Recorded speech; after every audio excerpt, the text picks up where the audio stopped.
Olá!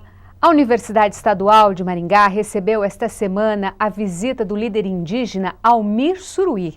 O chefe Almir, como é mais conhecido, veio participar como membro de uma banca de mestrado. Uma dissertação de mestrado com duas boas notícias para o UEM. A primeira delas é que mais um aluno estrangeiro defende tese de mestrado na universidade. De origem espanhola e formado em História pela UEM, Zeus Romero comenta sobre a construção do trabalho de mestrado, que teve como objeto de estudo a tribo Paetê Suruí, com aldeias localizadas entre o norte e o centro-oeste do Brasil. Então essa dissertação trata de explicar um pouco, né, como que era a vida antes do contato, como que foi o contato, que foi um contato traumático em que perderam a maioria da população, né, a causa das doenças trazidas pelos não indígenas. E o terceiro capítulo, que é um pouco o presente desse povo indígena e todos os seus planos de futuro. Outra surpresa. Convidado para palestrar sobre a relação entre índios e as novas tecnologias, o chefe indígena dos Paetê Suruí também recebeu o convite para compor a Banca de Zeus, um líder que coleciona prêmios e títulos. Eleito pela revista Forbes como o brasileiro mais criativo do mundo dos negócios em 2012, o líder indígena já rodou o mundo divulgando projetos sustentáveis e a cultura de seu povo. Esta é a primeira vez que um indígena participa de uma banca de mestrado no estado do Paraná. Eu quero aproveitar essa oportunidade de parabenizar a Universidade Estadual do Maringá, né, por fazer essa abertura, né, para não só porque eu sou indígena, mas que trouxe dentro dela uma questão indígena. É isso, nós estamos no caminho certo. Eu acho que, a partir desses momentos, eu acho que pode esclarecer bastante que, indígena ou não indígena, estamos no mesmo caminho em busca de um mundo justo, um mundo sustentável e um mundo de futuro que queremos.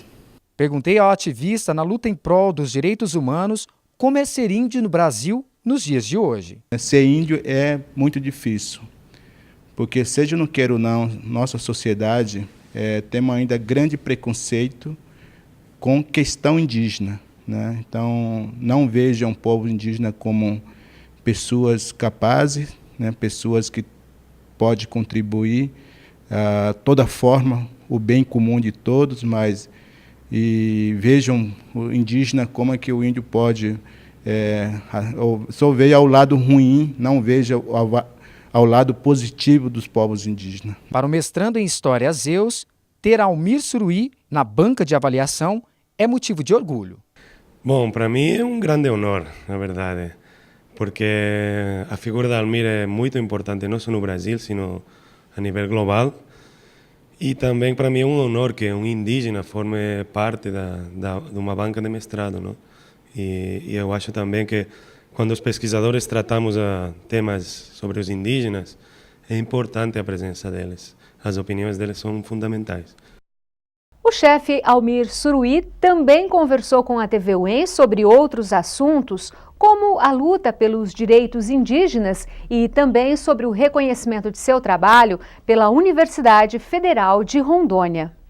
Bom, para nós foi uma grande surpresa, né? Porque hoje a gente vê que para a academia e questão indígena, questão ainda muito tem que se aproximar, né? Então, quando foi comunicado que membros da academia da Universidade Federal de Rondônia têm sido me escolhido para oferecer esse título, então para mim foi de grande importância, porque aí isso pode trazer uma aliança muito grande entre questão indígena e academia, para que a gente possa discutir melhor forma de trabalhar com outra visão, né, para o nosso país, para o nosso estado especial Rondônia, né?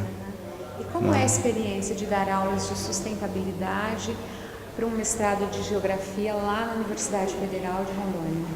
É muito interessante, porque hoje eu tenho um maior número de alunos que querem participar quando oferece uma aula, quando eu vou administrar uma aula, de que é um aluno, um professor de outro que não é indígena também, né? Então eu acho que a gente se sente, com certeza, de forma que a gente está contribuindo, mas com responsabilidade de trazer também não só conhecimento teórico, mas também conhecimento prática, né, de que realmente é política e sustentabilidade, né? Então isso para os alunos são muito importante e para mim também é importante porque nós estamos ali dialogando a partir de uma experiência e conhecimento que nós, povos indígenas, temos sobre desenvolvimento sustentável na prática e como é que a políticas públicas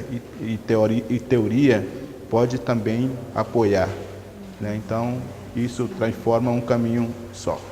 É possível, então, trazer a tecnologia para o seu povo, para as suas tribos lá, também, e as próprias cidades não devastarem matas, florestas? É possível essa harmonia, o progresso sem destruição?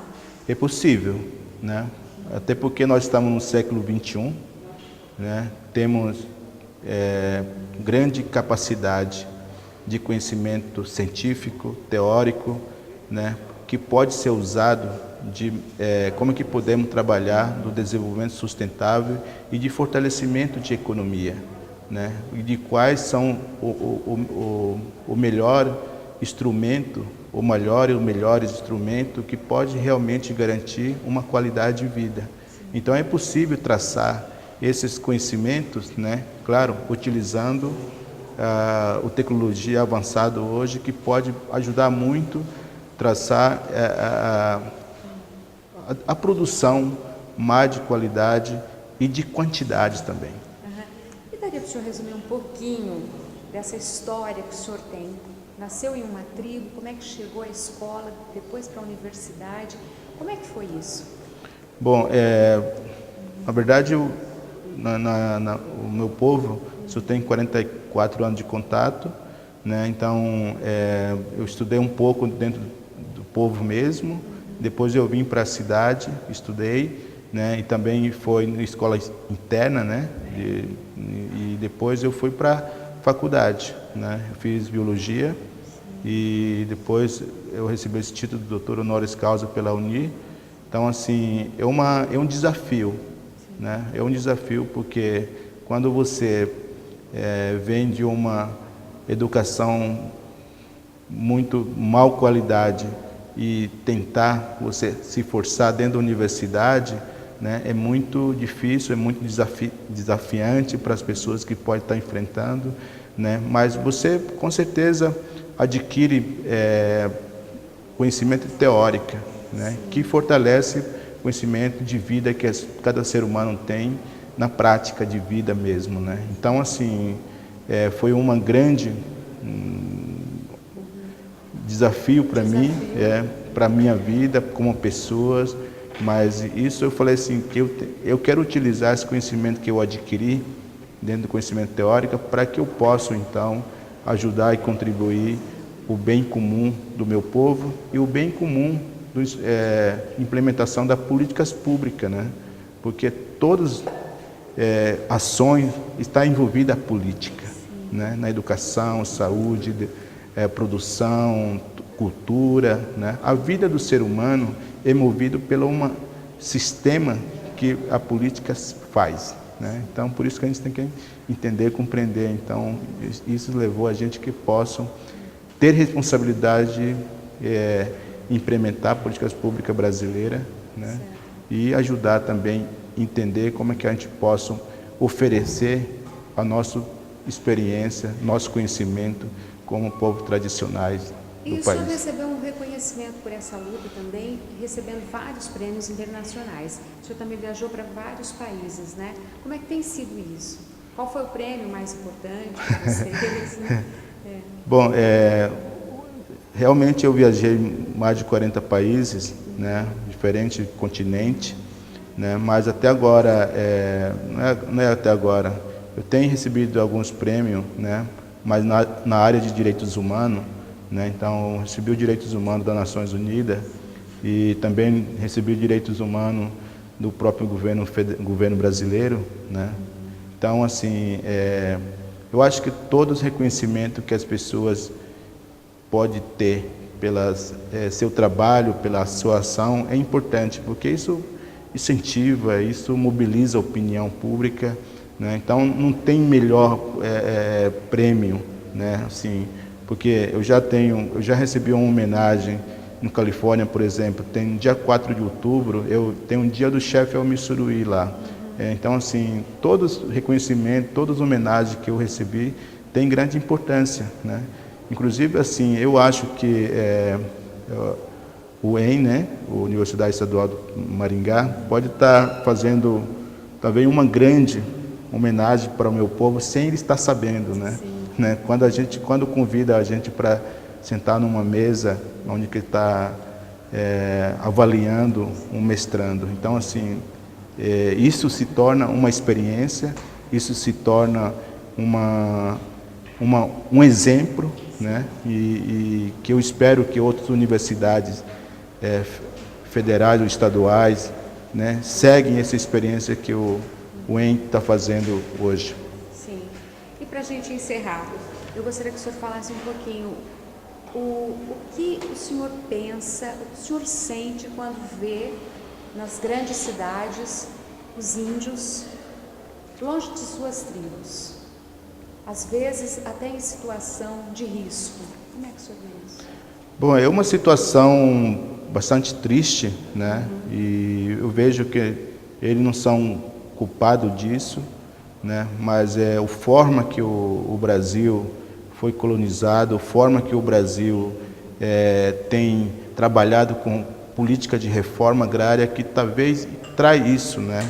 Mas não quero só também visualizar os indígenas, né? Porque tem muitas pessoas que não são indígenas também estão na mesma situação com os indígenas. Então, falta do compromisso dos governantes realmente trabalhar com seriedade dessas políticas que atendem a necessidade desse povo brasileiro, né? Porque eu não gosto de dividir quem é povo brasileiro, quem é indígena. Não, se nós somos brasileiros, então vamos trabalhar a forma de implementação das políticas públicas brasileiras. Mesmo o respeito que eu quero ter para você, eu quero ter para os outros. Então, assim, então quem tem que fazer essa forma de trabalhar, implementar essa política são os governos, né? Porque eles têm responsabilidade de fazer isso. Então, hoje, eu vejo assim, tem indígena que sem terra, tem o próprio não indígena que tem sem terra, né? Tem pessoas que têm muita terra, por exemplo. Então, quer dizer, falta, né, de entender, zonear, que é o problema do país. Então, vamos trabalhar com política de reforma agrária, então vamos trabalhar com seriedade, com honestidade e com respeito, né, para que a gente possa transformar um país justo para o nosso povo brasileiro.